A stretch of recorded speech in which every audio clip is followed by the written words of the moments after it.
When it comes to online graduate education in international relations, I believe SIS is unparalleled. It was one of the first graduate schools to launch an online program, and for a while it was the only school of international relations to offer an online program. One of the considerable benefits of pursuing an online degree with SIS is the ability to pair the experience of a leading online program with a world-class faculty that SIS has at its DC campus. A majority of the courses have been developed by some of the most distinguished professors at SIS, and students have the unique ability to connect with the resources and faculty that SIS has from the comfort of their homes. For example, as SRP faculty coordinator, part of my job is to connect online SRP students to faculty on campus that specialize in their research topic. And this is almost always a rewarding experience for both the student and the faculty member, as the faculty member gets the opportunity to connect with a student that they might not otherwise get the opportunity to, and the student gets the opportunity to connect with an expert in their field of interest. So the comparative advantage at SIS is that it is a trailblazing online program with a significant physical footprint in our nation's capital, which provides benefits to students that other online programs might lack. In my role as professor, I've had the opportunity to teach both blended and fully synchronous courses, and both of these modalities has unique benefits and challenges.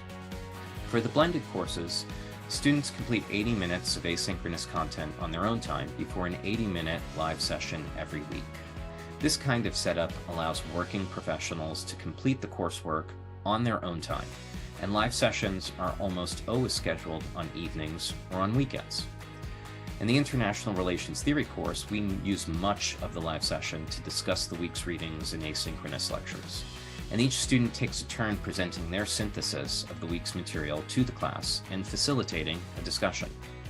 For a class like quantitative methods, which might not lend itself to free-flowing theoretical discussion, much of the live session is designed to allow students to apply the knowledge that they gained that week in some interactive live session activities, and troubleshoot or workshop any issues that arise regarding research design or statistical analysis. Finally, this past year, I have gotten the opportunity to teach a fully synchronous course on international human rights, in which there is no asynchronous content other than the readings and assignments, and students meet for 2.5 hours each week for a live session that mirrors the length and structure of an on-campus class. And while 2.5 hours might seem like a lot of time, I find that it allows more student participations and discussions that can dive deeper into some of the issues that we are tackling in the course. And this course is part of a new and exciting initiative to offer a broader array of courses that do not require a year-long build-out like the blended courses often do. One of my favorite parts of teaching in the online programs is the opportunity to have students join class from around the world. In this sense, it is truly an international program. I have had students beaming in from the front lines in Afghanistan, remote villages in Latin America, or gleaming high-rises in New York City's financial district. Despite the varying backgrounds and locations, all of these students share an interest in and passion for international relations. As part of the curriculum and education of the MAIR and MIS programs, students participate in Immersion, an extended weekend that takes place in person at American University's beautiful campus in Washington, D.C. During this weekend, students earn course credits through seminars, build competencies with skills institutes, listen to guest speakers, and participate in activities aimed at career development and professional networking. They have the opportunity to expose and immerse themselves in Washington, D.C. through SIS-led site visits, panel discussions, and other networking opportunities with DC-based organizations, future employers, and SIS alumni across sectors and areas, including government, foreign relations, politics, development, national security, and defense. Most importantly, however, Immersion is the opportunity for online students to meet and connect with their peers and faculty in person, build on the camaraderie and skills developed through their live sessions, expand their networks, collaborate with like-minded professionals, and receive advice from AU faculty and staff. Though Immersion is a small but mighty fraction of the student experience at MAIR and MIS, it is also one of the most unique student experience opportunities offered at AU and the School of International Service.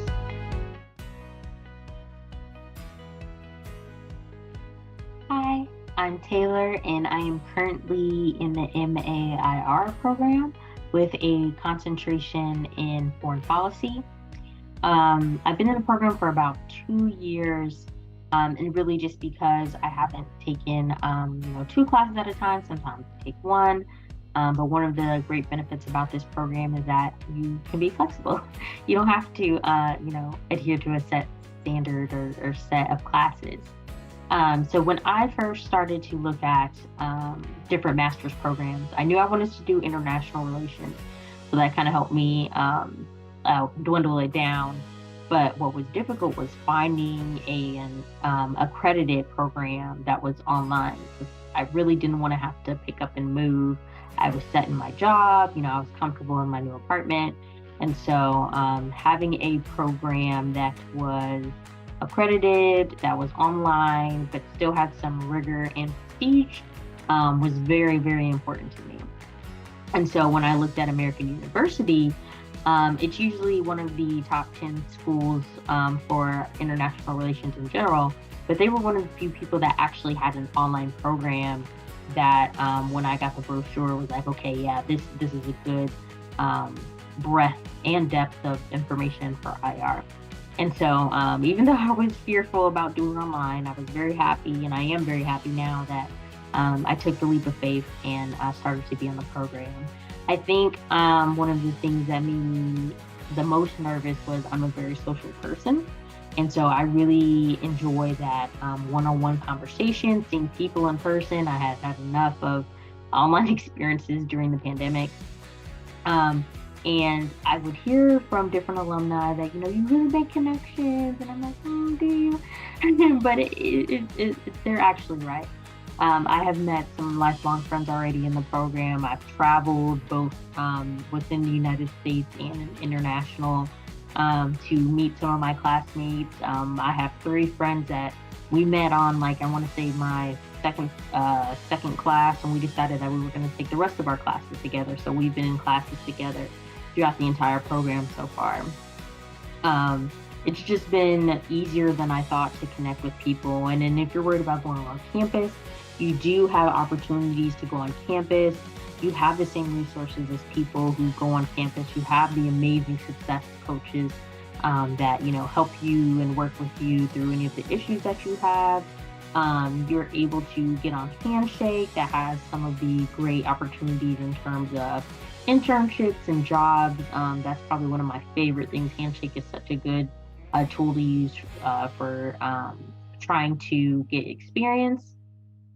And then also just the flexibility of the teachers. I know I was worried. I'm someone who works full time and is going to get their master's, and I travel all the time for work, and I have a ton of extracurricular obligations. And so I was worried about really being able to, hunker down and actually, get my work done. But, your teachers work with you if you work with them. Some things come up, that's just life. But so far, all of my teachers have been really understanding as long as I give them a heads up. And then, the technology that American University has, it just makes it easy and accessible from anywhere, quite honestly. And so I never have an issue with, logging in on my phone or my iPad or my laptop to be able to attend classes or, look up my reading materials. Whereas usually in class, you have to be in class, and they may not have those opportunities for you to, be virtual. Another thing is I knew I didn't want to move to DC since I didn't live there. And this online program gives me the opportunity to attend a prestigious school and not have to do that. Because I think on top of, working and then getting your master's degree, having to find a new job, and having to, find a new place in DC and then move, and that would have just been way too much for me but I know would have been a lot for people who, have families and have other, obligations, like kids. So this, I think, is a great alternative. Even if you're worried about meeting friends, don't worry, there's plenty of opportunities. There's plenty of speaking engagements. Oh my gosh, there's always some sort of virtual like symposium or, like fireside chat or just really cool opportunities to network and hear from people that are actually in the field. I know I currently work in tech, and so it's really important to me to attend different events that talk about, that intersection between international relations and technology. I'm not sure what I want to do in the future, but I know I feel really confident in the education that I've received here and the connections that I've received here because AU is such a great school. And again, I'm just happy that I didn't let my fear stop me from applying to this program. And I look forward to seeing where the years take.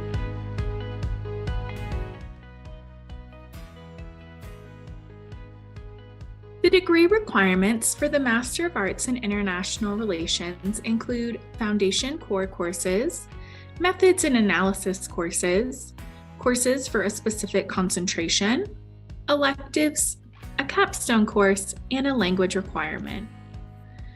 Students can choose from 4 different concentrations to hone in on their academic and professional areas of interest. The concentrations include global security, United States foreign policy and national security, international development, and international negotiation and conflict resolution. Many students choose to complete one concentration during their program, but students can also do a dual concentration if there are 2 that match their interest. Students can also take their elective courses from concentration courses outside of their selected concentration. For the capstone, students will choose either a practicum project or a substantial research paper. The practicum project is an experience-based capstone that is designed to help students develop strong research, oral, and written presentation skills, as well as consulting-based abilities such as client relations, project management, and team-oriented task management. Students will be matched with a client for a specific project. Students who are interested in conducting their own independent research project or plan on pursuing a PhD in the future should consider completing a substantial research paper for their capstone experience. The substantial research paper is an independent research project where students work with an advising faculty member on an academic or policy-driven topic.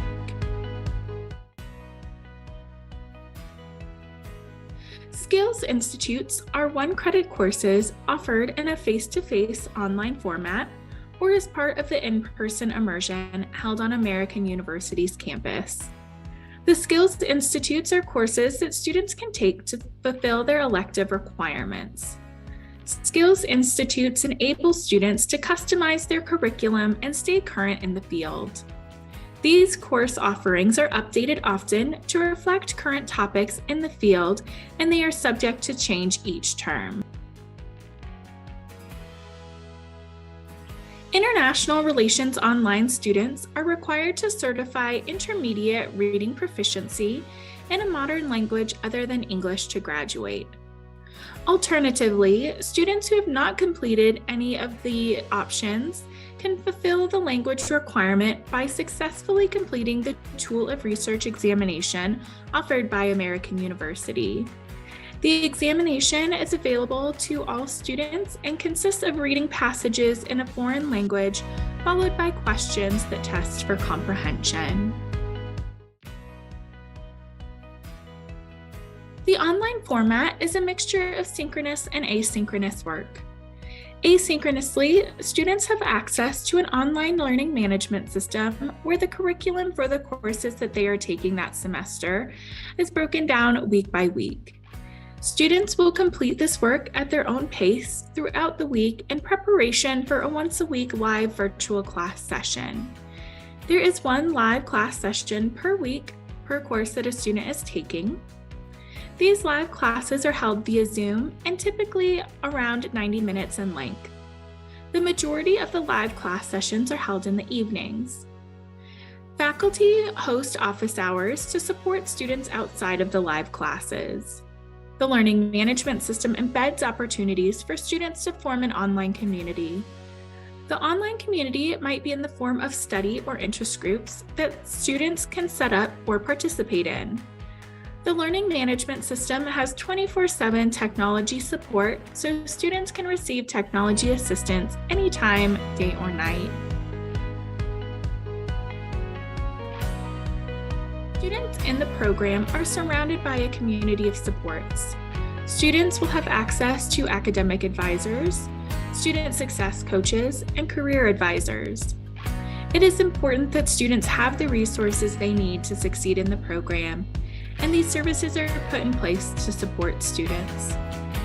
Student success, academic advisors, and career service advisors are available to listen, advise, provide resources, and make connections to empower students to translate their passions into fulfilling lives and global careers in international relations and international service. Through career services, students have services such as AU Handshake, career advising, career programs and events, networking opportunities, a career resource library, the Career Compass, job search support, and resume reviews. These supports help students achieve their professional goals and support positive outcomes.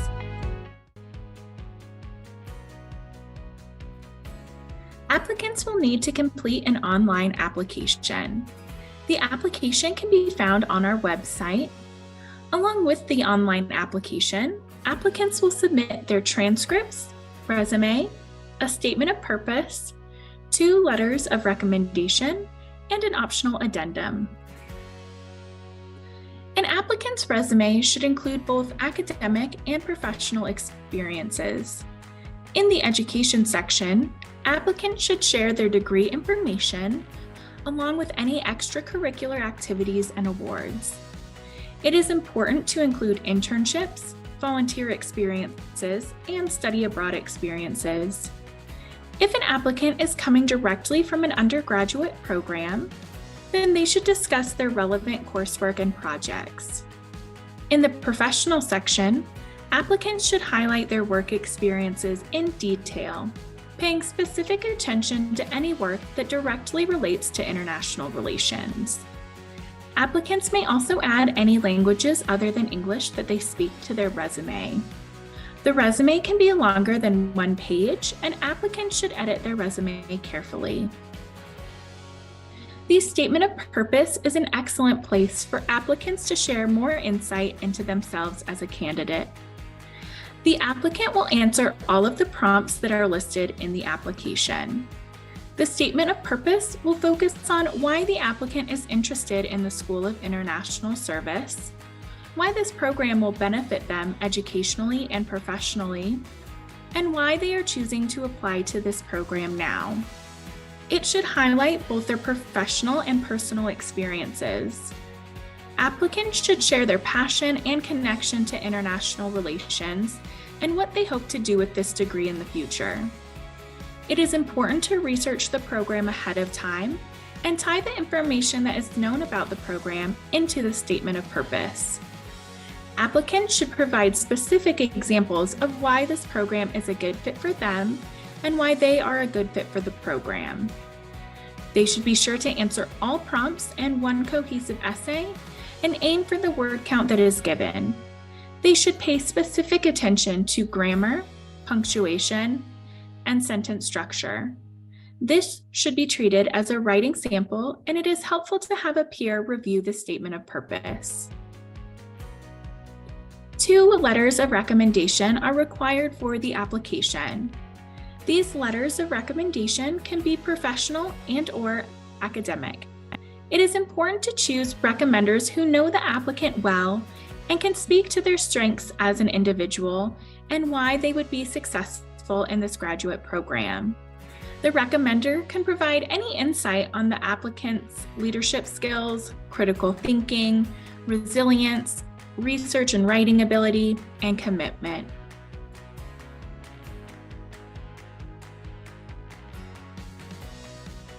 The addendum is optional. An applicant may want to add an addendum if their GPA is lower than a 3.2, if they have ever been on academic probation, or if they have failed a class or classes. They might also include an addendum if they are coming from an unrelated major, or if there's anything else they would like the review committee to know that they haven't had an opportunity to express in the rest of the application. Applicants should reach out to their admissions counselor to discuss the addendum in detail and plan the contents for the applicant's individual background.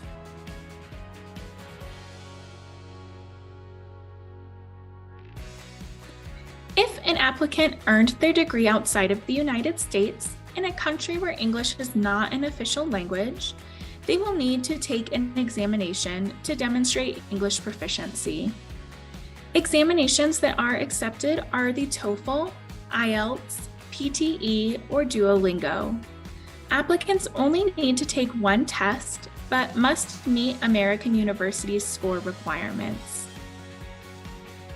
In addition to submitting original transcripts, applicants who earn degrees at higher education institutions outside of the United States are required to submit a transcript evaluation and a translation if applicable. Evaluations can come from universities, embassies, overseas education USA advising centers, or certified translation agencies such as World Education Services or other National Association of Credential Evaluation Services approved agencies.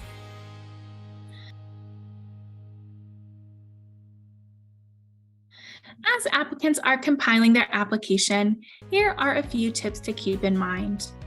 They should utilize their admissions counselor as a resource. We are here to answer questions as well as provide applicants with tips for creating a strong application. We are also here to help applicants learn more about the program through live class visits or connecting applicants with a student ambassador. Applicants should have a friend, mentor, or colleague proofread their statement of purpose and resume. As the application is reviewed holistically, applicants should think about this as an opportunity to build a portfolio of skills and experiences to share with the review committee. Applicants should focus on the parts of the application that they have control over and ensure that these pieces are completed to the highest possible standard.